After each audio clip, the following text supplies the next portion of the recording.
Sir மிஸ்ஸை tsunami Premji நானதுல நான் வெளில வரதே இல்ல. ஆஹா நீயோ போய் ப்ளீஸ் இங்க பாருங்கம்மா, அவருக்கு முதல்ல நாங்களும் ஆஞ்சியோ பண்ணி ஸ்டண்ட் வைக்கலான்னு தான் நினைச்சோம். ஆனா இப்ப ரீசெண்டா எடுத்த டெஸ்ட், முக்கியமா அவரோட ஏஜ், இதெல்லாம் வச்சு பார்க்கும்போது இப்ப ஆஞ்சியோ பண்ணி ஸ்டண்ட் வைக்கிறத விட அவருக்கு ஓபன் ஹார்ட் சர்ஜரி பண்ண வேண்டிய கட்டாயத்துல இருக்கும்.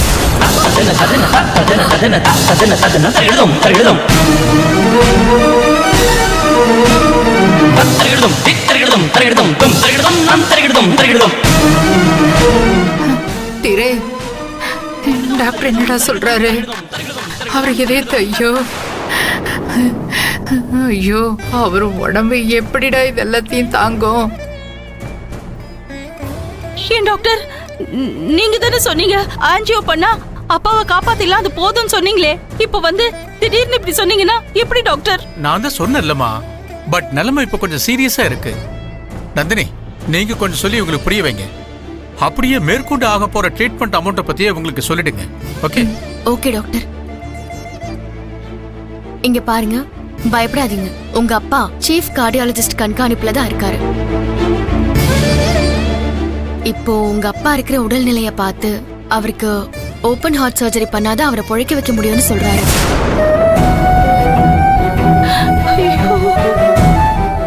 இத சொல்றதுக்கு கொஞ்சம் கஷ்டமா தான் இருக்கு. ஆனா சர்ஜரி பண்ணாம விட்டா அவருக்கு ஏதாவது அட்டாக் வந்தா கூட அவரை காப்பாத்துறது கொஞ்சம் கஷ்டம்.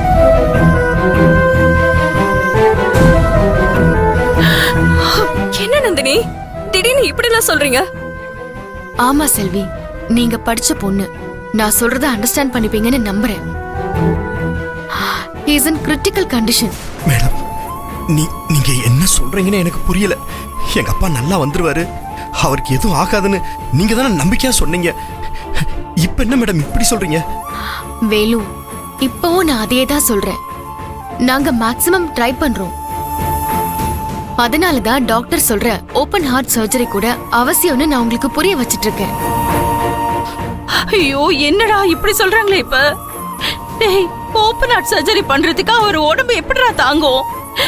எனக்கு ரொம்ப பயமா இருக்குடா. அக்கா, பயப்படாதக்கா. டாக்டர், இதுக்கு வேற வழியே கிடையாதா? இல்ல சார், வேற வழி ஏதாவது இருந்தா நிச்சயமா அது மூலமா அவரை காப்பாற்ற முயற்சி பண்ணிருப்போம். பட் இதான் கடைசி வழி. அதனாலதான் உங்ககிட்ட சொல்றேன், தயவு செஞ்சு புரிஞ்சுக்கங்க. நந்தினி, நீ இவங்களுக்கு எடுத்து சொல்லு, நான் ரவுண்ட்ஸ் போயிட்டு வரேன்.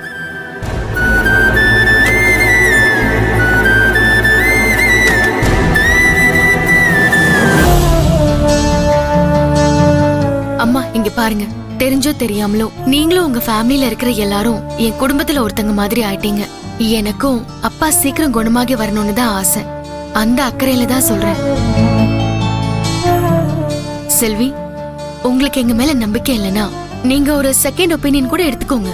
ஐயோ, ஒரு எறும்புக்கு கூட துரோகம் நினைக்க மாட்டாரு. ரோட்ல போற முகம் தெரியாத மூணாவது மனுஷனுக்கு கூட கெட்டது நினைக்காத அந்த மனுஷன் தனக்கு துரோகம் பண்ணவங்க கூட நல்லா இருக்கணும்னு வேண்டிக்கிறவரு, அவருக்கு போய் ஆண்டவன் இப்படி ஒரு நோயை கொடுத்துட்டானே. இல்ல, இந்த உலகத்துல ஆண்டவன் ஒருத்தன் இல்லவே இல்ல. அம்மா, அப்படி எல்லாம் பேசாதீங்கம்மா. இல்ல அத்தை மகா, இது நாள் வரைக்கும் அந்த ஆண்டவன் மேல எனக்கு சின்னதா ஒரு நம்பிக்கை இருந்துச்சு. இப்ப அந்த நம்பிக்கை எல்லாமே மொத்தமா போயிடுச்சு. அப்படி அந்த கடவுள் இருக்கிறது உண்மைன்னா இந்த மனுஷனுக்கு இப்படி ஒரு நிலைமையை வர விட்டுருப்பானா?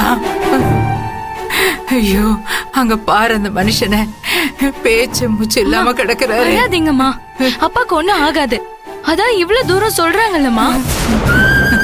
அம்மா இங்க பாருங்க, ஓபன் ஹார்ட் சர்ஜரி பண்றது எங்க சீஃப் டாக்டர் தான். அவர் சர்வீஸ்ல இது வரைக்கும் எவ்வளவு ஆபரேஷன் சக்சஸ்ஃபுல்லா பண்ணிருக்காருன்னு தெரியுமா? நிச்சயம் அப்பாவுக்கு ஒண்ணுமே ஆகாது.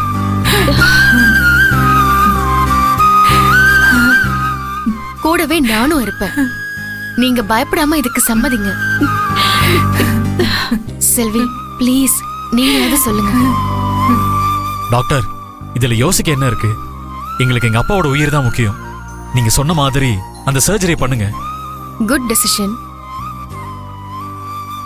ஆனா மேடம், என்ன மேடம்? நீங்க முன்னாடி பே பண்ண அமௌண்ட் 5 lakhs ஆன்ஜியோக்காக பில் பண்ணியிருந்தாங்க. இப்போ ஓபன் ஹார்ட் சர்ஜரினா மேற்கொண்டு எப்படியும் ஒரு 10 lakhs ஆகும். 10 லட்சமா? உங்களால அதை ரெடி பண்ண முடியுமா? ஐயோ ஐயோ ஐயோ ஐயோ. மா விடுங்கம்மா, பாத்துக்கலாம். 5 லட்சம் பணம் கட்டுறதுக்கு உயிர் போய் உயிர் வந்துச்சு. இப்ப மேற்கொண்டு 10 லட்சம் பணம் கேட்டா என்ன பண்றது? நம்ம எங்க போவோம்? மா அழாதம்மா. 10 லட்சம் இல்ல, 10 கோடி கேட்டாலும் அதை கொடுத்து அப்பாவை காப்பாத்துறதுக்கு தான் இத்தனை பிள்ளைங்க இருக்கும். டேய், நீ எப்படிடா எப்படி? இப்ப இருக்கிற சூழ்நிலையில யாரு அவ்வளவு பணத்தை நமக்கு கொடுப்பாங்க? போச்சு, எல்லாம் போச்சு. ஐயோ, அவ்வளவுதான், முடிஞ்சிச்சு. எல்லாம் முடிஞ்சு போச்சு. என் தாலி மேல கருணை கட்ட அந்த கடவுளுக்கு கருணை இல்லாம போயிடுச்சு. அம்மா அம்மா கொஞ்சம் அமைதியா இருங்கம்மா. அம்மா ஏன் கற்பகம், இருக்கிற சூழ்நிலையில யார் நமக்கு 10 லட்சம் கொடுத்து உதவுவாங்க? ஏதோ போனா போகுதுன்னு அந்த புண்ணியமா 5 லட்சம் ரூபாய கொடுத்துட்டு போனாரு. இப்ப மறுபடியும் 10 லட்சம் கட்டணும்னா நாம எங்க போறது? சிவனேச அண்ணன் யாருக்கும் கெடுதல் நினைக்காதவர், நல்ல மனுஷன். பாவம், அவருக்கா இந்த நிலைமை வரணும்? இங்க பாருங்க, அவங்களே நொந்து போயிருக்காங்க. மேற்கொண்டு அவங்க நெஞ்சில ஈட்டியை இறக்காதீங்க. வேலை சொன்ன மாதிரி 10 லட்சம் இல்ல, எவ்வளவு செலவானாலும் சரி, மாமா உயிரை காப்பாத்த வேண்டியது நம்மளோட கடமை. செல்வி, உன் புத்திசாலித்தனத்தை காட்ட வேண்டிய நேரம் இது கிடையாது. அந்த அம்மா ஆன்ஜியோ பண்றதுக்கான வயசே போயிடுச்சுன்னு சொல்லுது. இந்த ஓபன் ஹார்ட் சர்ஜரி பண்ணணும்னு சொன்னா அந்த வயசானவரோட உடம்பு என்ன ஆகுறது? அவர் உடம்பு இதெல்லாம் தாங்குமா? ஏய், நீ சும்மா இருக்க மாட்ட? என்னங்க, சும்மா உணர்ச்சி வசப்படாதீங்க. நான் பிராக்டிக்கலா யோசிச்சு என்ன பண்ணலான்னு சொல்றேன். உங்க அப்பா இப்ப இருக்கிற கண்டிஷனுக்கு அவரால ஓபன் ஹார்ட் சர்ஜரி எல்லாம் இப்ப தாங்க முடியாதுங்க. எனக்கு என்னமோ இந்த ஹாஸ்பிட்டல்ல எல்லாமே சந்தேகமாவே இருக்கு. இங்க இருக்கிறவங்களோட நோக்கம் நம்ம கிட்ட இருக்கிற பணத்தை கறக்கிறது மட்டும்தான். நாமளும் எப்பாடோ பட்டோம் அவங்க கேட்ட 5 லட்சத்தை கஷ்டப்பட்டு கட்டிட்டோம். மேற்கொண்டு அவங்க நம்ம கிட்ட 10 லட்சத்தை கறக்க பாக்குறாங்களோன்னு எனக்கு சந்தேகமா இருக்கு. அண்ணே, அவங்களுக்கு கொஞ்சம் சும்மா இருக்க சொல்லுங்க. இங்க இருக்கிற மத்தவங்களுக்கு வேணா பணத்து மேலேயே குறியா இருக்கலாம். ஆனா நந்தினி மேடம் அப்படி இல்ல, நேர்மையானவங்க, செய்யற தொழில தெய்வத்துக்கு மேல மதிக்கிறவங்க. அவங்க இப்படி சொல்றாங்க அப்படின்னா நிச்சயமா அப்பாவுக்கு இந்த ஆபரேஷன் முக்கியமானதா தான் இருக்கும். சரிப்பா, நீ சொல்ற மாதிரி இந்த மேடம் நல்லவங்க, உத்தமமானவங்களாவே இருந்துட்டு போட்டும்.